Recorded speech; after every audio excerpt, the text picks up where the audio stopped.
Never quite understood what the end game looks like here for Israel that makes Israel more secure.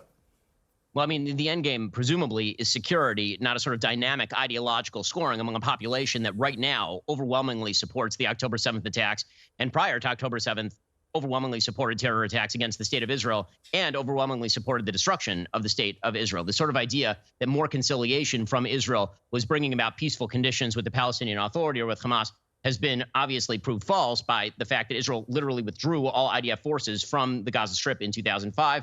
Hamas took control. They've spent the last 20 years turning it into a giant terror base. From the Israeli perspective, my assumption is that what they are figuring is degrade Hamas's military capacity such that they cannot be an offensive threat to the state of Israel, and then try to enact some sort of military control of the area sufficient to prevent any future threat from arising from that area. I'm sure that Israel would love to hand the area over to Egypt. Egypt says no. Egypt doesn't want any part of it. Israel would love to hand it over to Jordan. Jordan says no. Jordan doesn't want any part of it. Israel's tried to hand it over to the Saudis, to the UAE, to the United States, to literally anyone. No one wants to run that area specifically because the population is already quite radicalized and was radicalized before October 7th. And so what you're probably going to end up with, and I said this, I think, the first time I appeared on the show, which was shortly after October 7th in this context, what you're probably going to end up with is some form of joint military rule in the Gaza Strip in which Israel has the intelligence capacity to go in and conduct raids in terror hotbeds the same way that they do right now, for example, in the West Bank, Judea and Samaria, places like Jenin, places like Nablus. The IDF is constantly attempting to go in